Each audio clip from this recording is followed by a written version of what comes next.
is one of the best places I've seen, like in terms of research environment. I think this in Bangalore is amazing, and all the students are also amazing. So I've been having a blast here. Having domain knowledge of another domain than machine learning is going to be very important in actually making progress, especially with the AGI business happening in the background currently, where everybody is feeling depressed. There's no point in being depressed because there's so much more to do, even if you have AGI.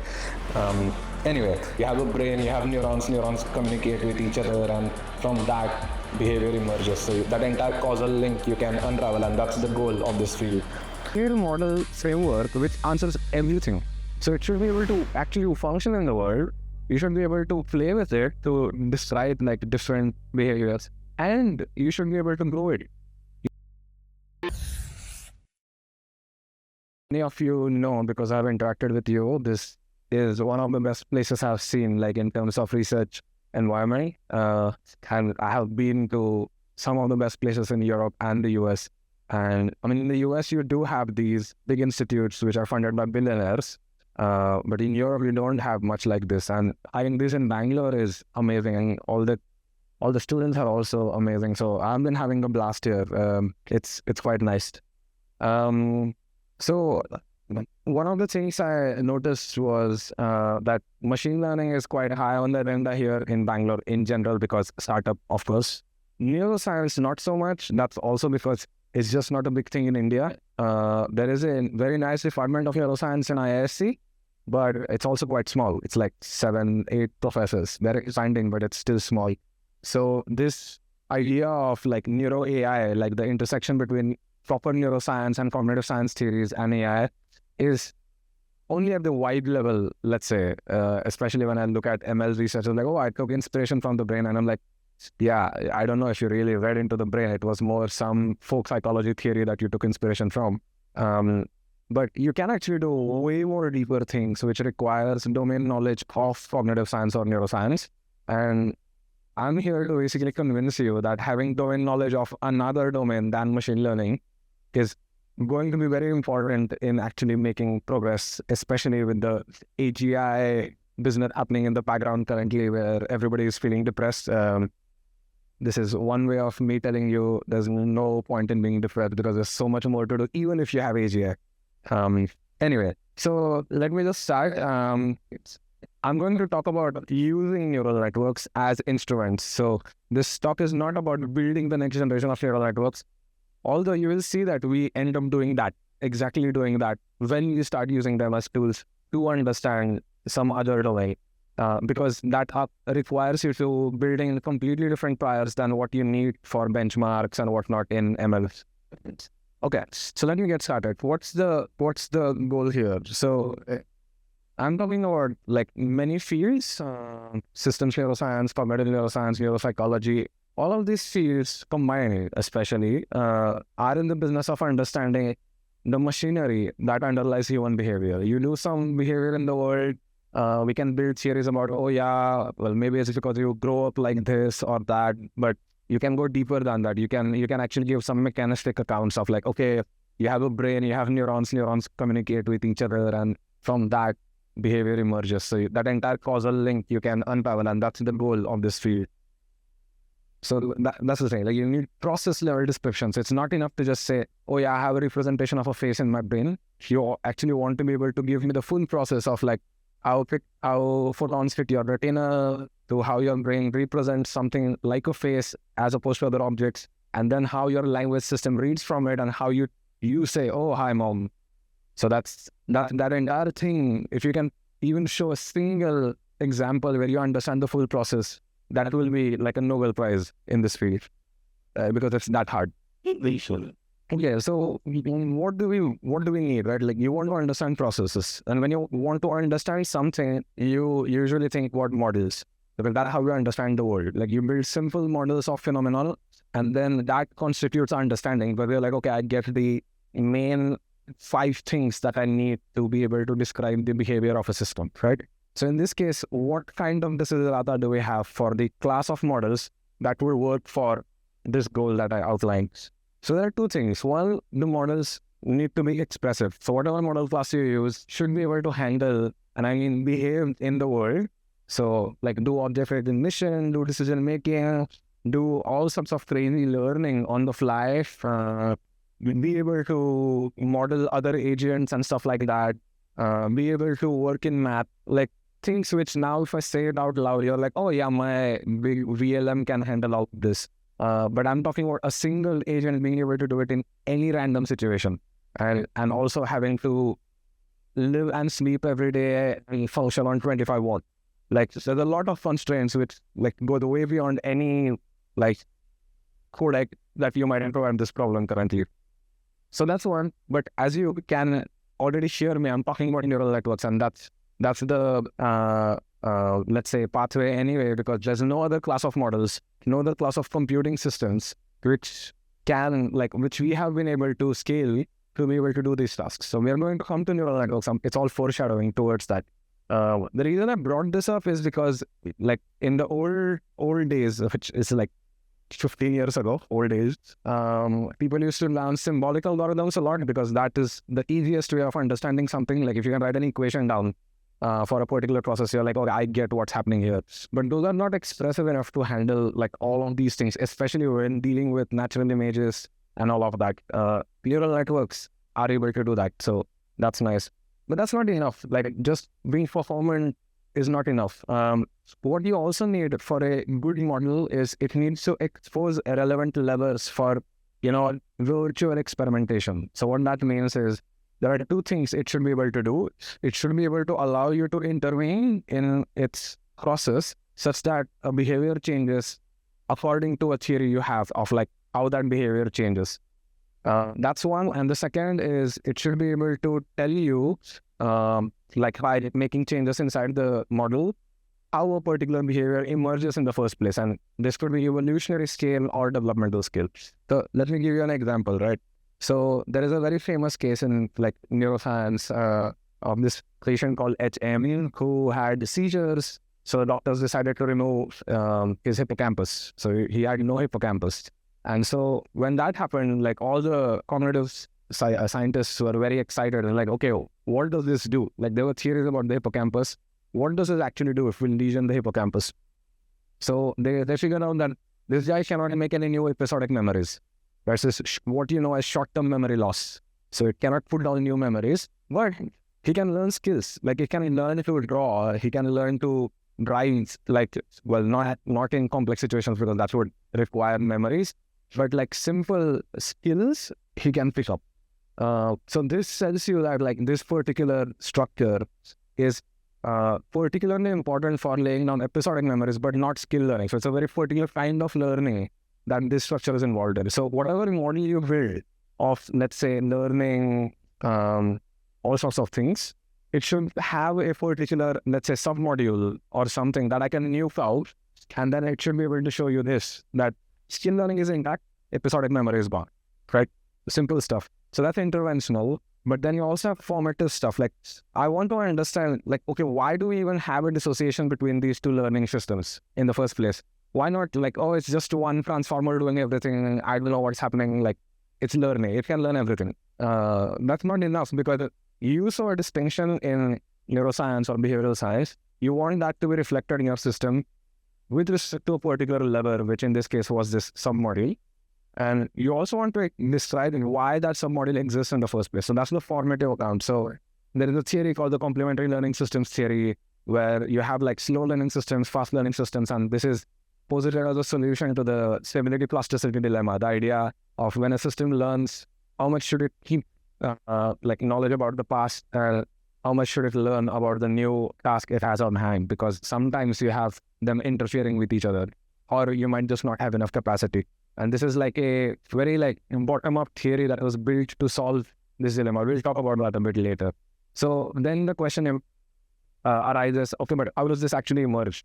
Because it's not like, okay, if you're into that, like, oh, it's not a God-given structure that you have, like it's something that evolved.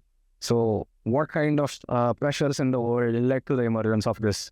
So you need a model framework which answers everything. So it should be able to actually function in the world. You should be able to play with it to describe like different behaviors, and you should be able to grow it.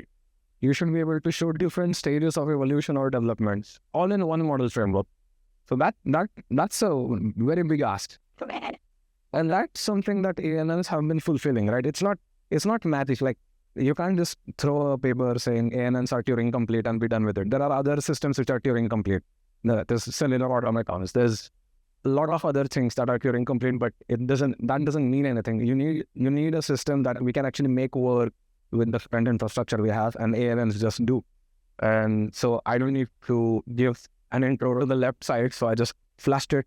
But you know that they are performing and they are very expressive at this point. And also we have the universal approximation theorem with us in case somebody is like, oh, it's just trying to do something. I was like, maybe you can't get it to do that, but history tells us that we are able to do a lot with them. So expressive and performant, it's fine, like not much to say. Now the relevant levers bit is where some interesting stuff has happened in the last 10 years, also because ANNs have been on the scene deeply in the last 10 years.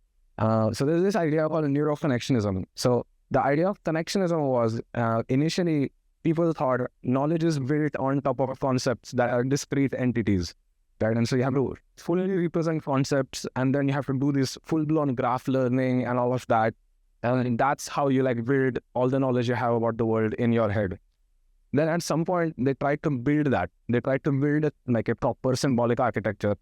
And it's really hard. Like, you can put down all the rules of the world and it will still not do a good job.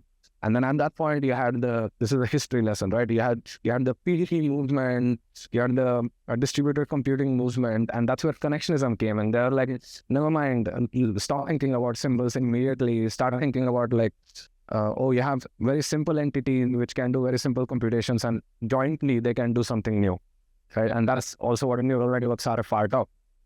And so connectionism has been around for a long time, and the entire field of deep learning is also part of the connectionism like endeavor. But neuroconnectionism is something a bit different. So you have the neuro in front of it, and that basically tells you that you want to build systems which are going to tell you something about neural systems. They're going to align with neural systems. So that's why you have this like loop. So what you do ideally is you look at the brain, you look at theories of the brain, you identify what kind of behaviors you want, what kind of structures those behaviors rely on, and then you build that into an ANN. For example, if you say, oh, for being a good object recognizer, you need to be a convolutional neural network. Okay, or not convolutional neural network, you need like some sort of local to global hierarchy. Okay, build in a convolutional neural network on the right. If you say, actually, no, like you don't need like a explicit local global hierarchy, you just need some sort of associative learning at every stage. Okay, build in a transformer. So like so on the left, you have very different wording of the same thing that you would have on the right. And so you build that into architecture. You can do the same for training data. Like, what do you train on? Do I train in a black and white world, or do I train in a colored world? Like, how does that change my behavior? You can do the same with loss functions. What am I optimizing for? What if I have no need for money, for food? How does that change behavior? You can put that into an environment and train an ANN in that and see what happens. Same with learning rules. Like, am I allowed to use backprop? If not, then how efficient is my learning? What does the human brain do? And so you can play with all of these levers, which neural networks allow you to do, because it just turns out they are the same kind of thing. Where in quantum mechanics, and in quantum computing, there is this idea that like, in one domain is quantum computing good. It's good in the domains where you have quantum computations. So like molecular biology, like where like the actual dynamics are quantum. That's where quantum computers do really well. It's the same with ANNs. Like, this is the perfect model. It just was built to do that. So anyway, so this is the right model which like shows you levers that you can control such that behaviors can change and you can validate neural theories.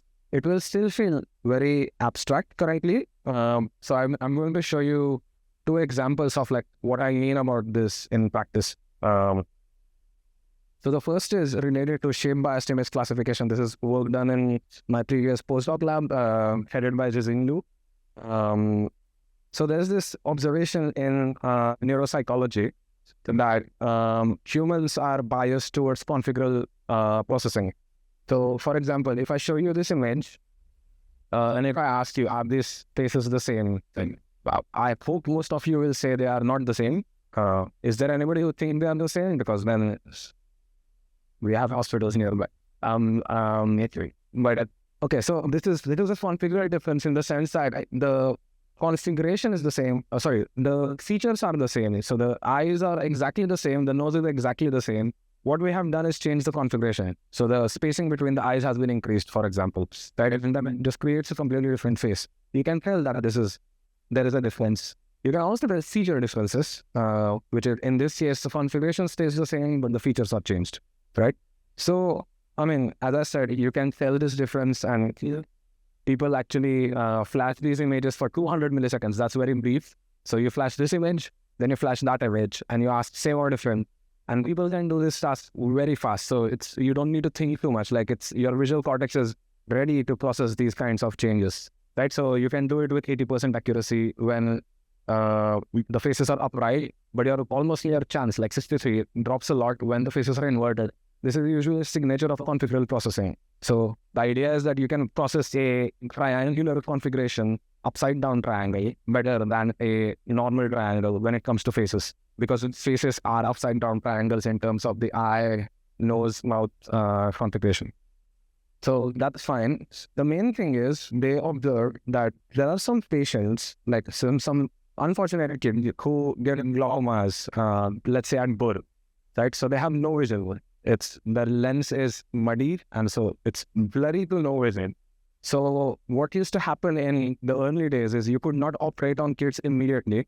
So you have to wait until they are a bit old. So in this case, they have to wait 62 days, which is like 2 months to 3 months or whatever, 6 months before they could remove the cataract.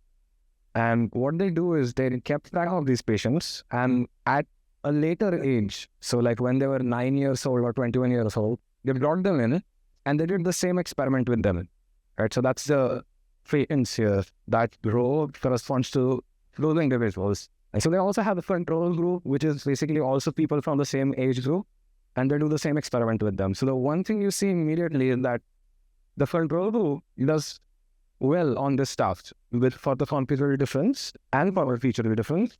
The patients, however, are specifically impaired on the configural difference. They cannot tell these faces apart easily.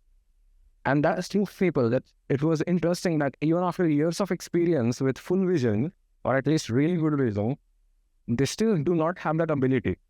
And so a theory was laid down suggesting that the initial 6 months of exposure that a kid has is actually very important to set up this ability, because you can't override it later, right? And so if you think about how vision looks like when you're born, it's very blurry, right? You don't see color, so it's very degraded. So if you think about it from a machine learning standpoint, that's the worst thing you can do. Like, why are you removing information? Like, come on. But the theory is that actually it's good. It sets up good priors, specifically in this case, configural processing priors. So blurry vision has been basically suspected to lead to global contour detection, right? So that's the theory. Now, how do you even test this? Like, this is very tricky because there's a lot of other things that are also different for these kids. To isolate this in actual human population is basically impossible, right? Like you have to like take some kids and grow them exactly in the same way for everything else, and in one case like have these cataracts in, and then make sure that the rest of the kids only have blurry vision and nothing else. And you have to make 100% sure that it's just about visual acuity and no other factor like chromatic sensitivity that gives you this effect. You cannot do this in humans. But yeah, you can do this with ANNs. So I'll show you how we approach this. So we say, okay, what is the data set? Like with neural networks, there's 3 things, right? Data set, learning rule, architecture, finished. So what data set do we want to think about? Let's take the simplest possible thing, ImageNet, right? You're going to do object recognition, for example. Now, there are 2 ways we are going to grow this system. One, like an actual, healthy infant, or one like the visual system of the infant who had this problem. So that would be the top row, where you get high maturity immediately, right? Like when finally some photons hit the crayon, what the visual cortex is getting is extremely high fidelity information, right? So whatever learning it can do operates on high fidelity.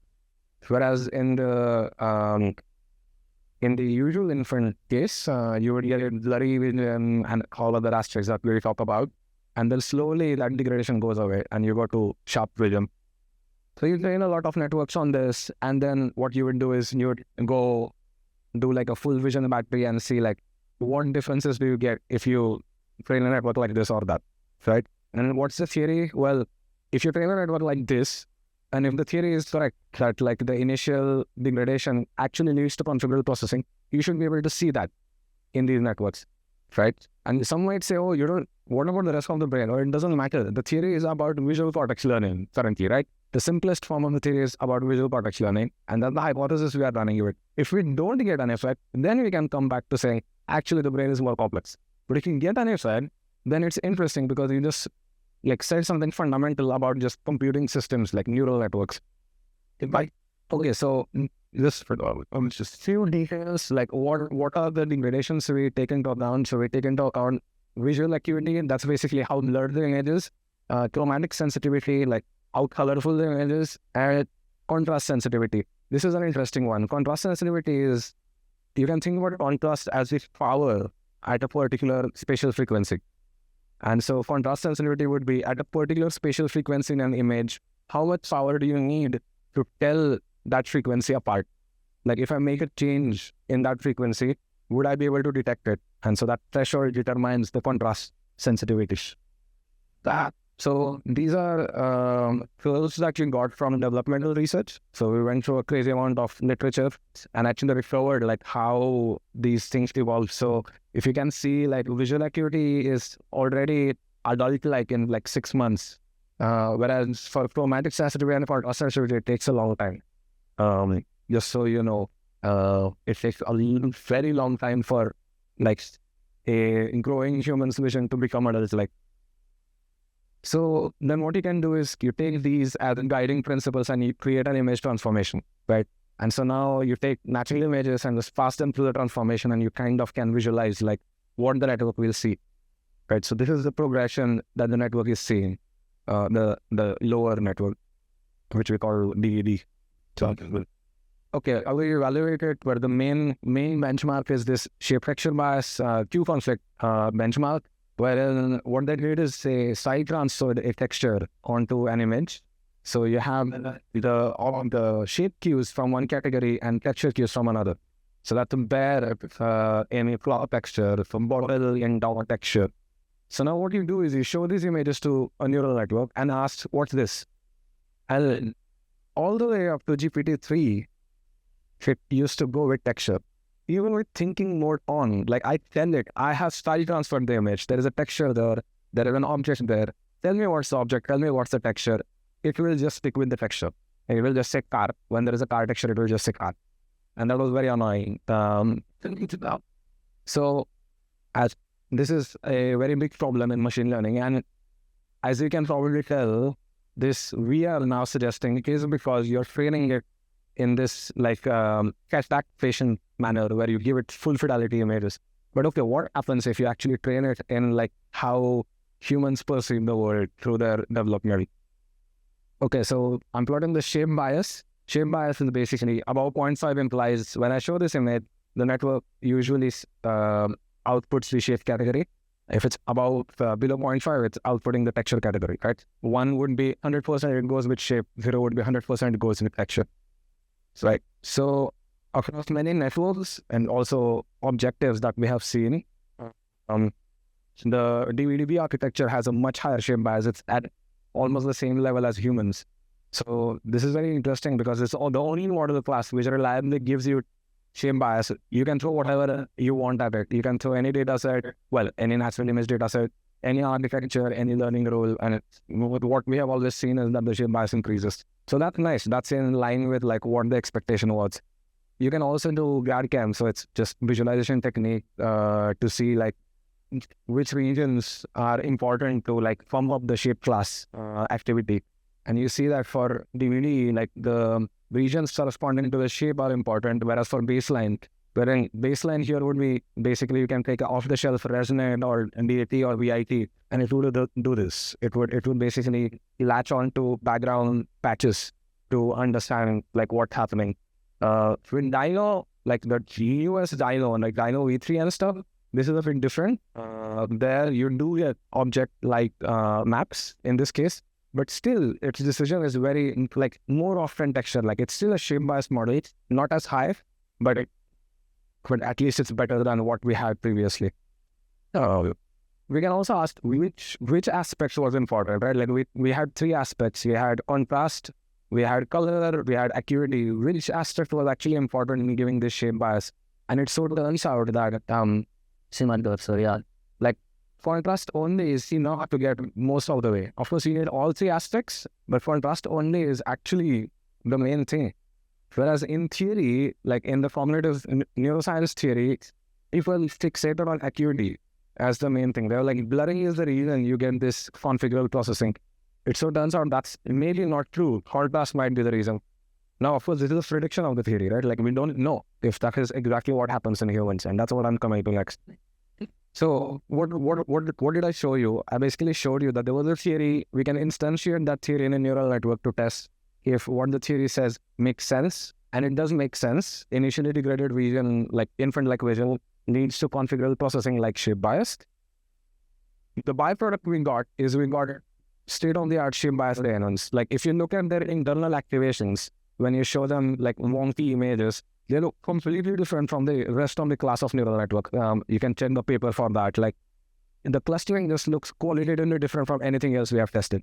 And that's interesting. Like it's always nice to have a completely different class of neural network. And here we have one without trying to do that. And so we have also get a novel hypothesis that maybe contrast sensitivity was the reason you get configurable processing biases in humans. So now, of course, people would have to go back, psychologists, cognitive neuroscientists would have to go back to the drawing board and be like, can we test this? How can we even test this? And it's not a simple question even to like translate to neuroscience, but it's out there. And this is something that you can get from this formalism. And of course, like, is it directly brain aligned? Like if you actually try to predict brain activity, is it better? Is it easier to do it from this model than from normal models that we have? And if not, and this is the critical bit, let's say it's not, then we can go back to the drawing board and be like, what do we need to change in this model to make the prediction go up? And that will also tell us something about, how we need to change the theory. So it's a nice loop where like you have a instantiation of a theory, and if it does not do what you think the theory should do, you could try and go and run some knobs in the neural network and be like, for this work, maybe we should go change the theory. And of course, you don't just go to change the theory, but that provides you with a hypothesis, and then you need to go back to neuroscience, check if that change that you did in the neural network makes any biological sense. Then you try to attempt to change the theory. Okay, second very brief study, which was led by Daniel Antus, also from the same lab, relates to representational drift. This is a concept that not all of you might know, like shift texture bias. Most people in ML are at least aware of it. So representational drift is a very funky thing. So in this setting, what they were doing is they were recording from the posterior parietal cortex of mice. So posterior parietal cortex is like around here in the brain, not on the skull, inside. So they have this VR setup where they are running on this ball. So they feel like they are actually running, and they are actually running, but they feel like they're in the environment. So what the experiment is that, so they run for some time, and while they're running, the walls are patterned like black or white, for example. And depending on the pattern, the reward would arrive on the left side or the right side of the T. So they have to learn contextual association between, well, in this case, it's not even contextual, an association between the color of the wall when they were running up to a particular offset, and then where they should go in that T maze, right? And they learn that very fast. Now, what they do is they're recording from PPC neurons as they're running here, right? And so some people might have heard about this. We have things called play cells, which index where you are in space. There was a Nobel Prize in neuroscience for this. It's called the GPS of the brain. So those are usually found in the hippocampus, in the entorhinal cortex. But you also find them in PPC, in posterior parietal cortex. So here, what you see, for example, is this is the Q offset. So Q offset is here. And where are you with respect to the Q offset? That's on the x-axis. And the y-axis is like this, cellular activity, neural activity. So what you see on the top is there are neurons which fire when you're here. On the bottom, there are neurons which fire when you're here. Right? So that's place selectivity. Depending on where you are in space, different neurons fire. Right? These are called place cells. Now, typically, when you try to study the brain, you're like, I show you something, or I place it in a particular situation, and the context is also the same. I'm expecting that the same neurons fire, because if they don't, this is going to create a lot of problems. Like if you have a ever-changing code as an experimenter, this is a problem, but also for the brain, this is a problem. Like if you have a region where the code changes, some other region is going to read information from that region. It needs to know how the code changes to even read out from that region, right? So drift is a problem, at least by the looks of it, it looks like a problem. Well, you do get drift. By that, what I mean is if you test the mice on different days and you're recording from the same set of neurons, then the selectivity keeps changing. So what you're seeing here is the cells are sorted by like where the selectivity lies, and the sorting changes every day. So the neuron that was active here is now suddenly active here. And on the third day, it would be active there. So the place cell selectivity keeps changing. So this is called representational drift. So the representations are changing. Now, this is also observed in a lot of other species. It is observed in different brain areas. For example, this is in piriform neurons, which are sensitive to smells.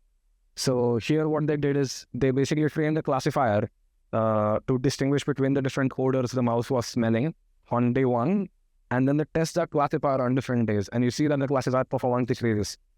So on every day, you can train a new classifier, and the performance will go up, but across days, the classifier is not transferring, which means that the code is different, right?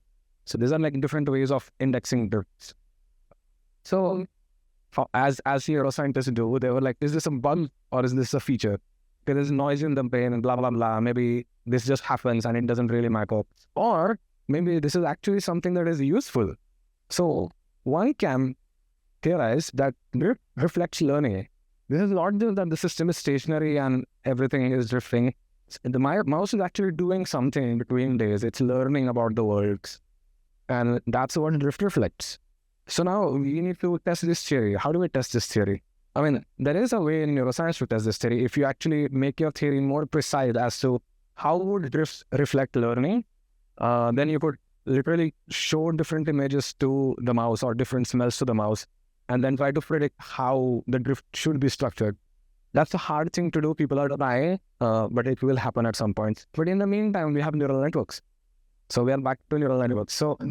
So we thought, okay, we want learning, right? Like the easiest way to index learning in neural networks so that we can analyze it properly is to get into continual learning domains, right? So many people here might have heard about like split CIFAR continual learning. So what you do is you have CIFAR 100, the data set, you can split it into 10 tasks, so which corresponds to 10 classes each within each task. So you train on this FSL first. So you're trying to distinguish between these 10 classes.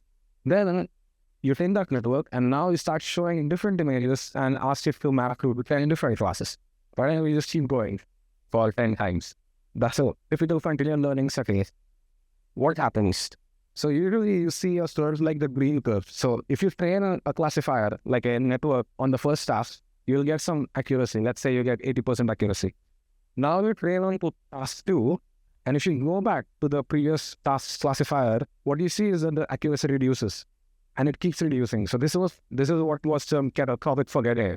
That you train on a new thing, you forget what you learned in the past. But is it actually forgetting? That's the question. So let's say it was forgetting. What would be an expectation? An expectation would be from the pre-readout layer, if you train a new readout, you should not be able to recover all performance, right? Because forgetting implies you forgot the features relevant for the task.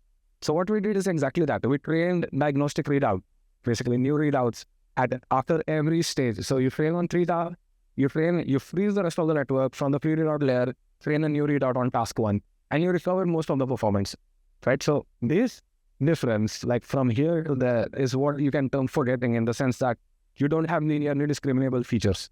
But the rest of it is just misalignment. That's your representational code moving such that your hyperplanes that were set by your previous readout no longer work. So just moving out of the readout zones for the previous readout. That's representational drift. So yes, no, like just any sort of learning just leads to representational drift. And then the very nice paper, the paper I have put in there by, I don't even know how to pronounce his name, where they show that you can saturate your loss. Like your loss can become really low, your accuracy can become 100. And if you just keep letting, if you just let SGD, like stochastic linear descent, just go, it will keep drifting. The representations just keep drifting all the time. So drift is definitely linked to learning, that we know computationally. But two questions arise, like this is not enough, like this is not satisfactory for us. There are two questions we need to answer. One, is it inevitable in learning systems? Like, yeah, we do some learning systems, we saw drift, but is it inevitable, right? And the second thing is, how can the brain maintain stable behavioral readout? So the answer to the first question would take the form of essentialism, right? If you can show that drift is essential for learning systems, then you say it's inevitable. Otherwise, you can't learn, right? And the second thing would be, if you can show a system where drifting representations are still fine in the face of like maintaining like stable readouts, then that would be an affirmative. So we did just that. So we do this with nonlinear systems, deep neural networks and stuff, but let me give you an example with a single hidden layer linear network so that the intuition becomes clear, right? So one hidden layer linear network, you can write like that, right? X is the input, O is the output, the hidden layer weight and the readout weights, right? And the super one corresponds to task one, right? For task one, you train WR and WH, for example, right? So now you start training on the next task. So you get a particular gradient, right? Because you see some new images, you see some new output, compute error, get a gradient. Now, we want to ensure that given any gradient delta WH, that happens. So you're adding delta WH to WH usually with some epsilon, which is our learning rate. But let's say I'm going to transform it with some matrix A such that that equality holds true. What are we doing? Basically, we are saying that whatever change we did to the network weights, the output should look the same for the first task. Yeah. And so that basically reduces to WRA equal to 0, right? So the solution to that is the null space of WR. So N here corresponds to the null. So what that means is you need to transform your data with K such that only the range of WR sees that. And that's where you should take it. Like you should not move it there. So let me give you an intuition. So let's say in the hidden state, which is WH_X1, you have this hyperplane, right? Which corresponds to WR, right? You have some representations like these two, like orange and blue. So this is your correct hyperplane. But because of drifts, let's say they move like that. That's a problem. That will reduce performance because now your hyperplane doesn't work. But if they move like that, that's not a problem at all. Right? And so what this is saying is, plan this. Don't allow movement orthogonal to the hyperplane. Move parallel to the hyperplane. That's all that is saying. Another thing it is saying is because CC transpose and NN transpose is I, which means you have to move. Otherwise, the other solution to that is A equal to 0, which means you're not allowing any change to the network. So for any sort of learning, you need to include change, but that change needs to be structured in this particular way. So you will see drift. Representationally, you will see drift, but it will be structured in a way that it will be in the null space of all previous readouts, right? So drift is essential, best directed into the null space of the previous past readouts. Of course, the question is, can we find this kind of drift signature in the brain? And this is something the lab is working on currently. Okay, I'm done. I hope these two examples are interesting enough to understand ANNs as a separate thing from like neuroscience research. So neuroscience research is basically you have a theory, cognitive science theory, neuroscience theory, and you're going back and forth between biological tests, right? But then on the side, now you have these two components, ANN tests and ANN control levers, and they interact with the theory and the tests directly. And this is what allows you to suddenly answer questions which are very hard to answer directly in biology. And hopefully inform biological theories like what we showed. Of course, the tests are yet to be done, so we don't know if what I said is actually true in biology. But at least creating new questions or new hypotheses is something interesting. And so if you get AGI, if you have a really powerful neural network, that's actually great.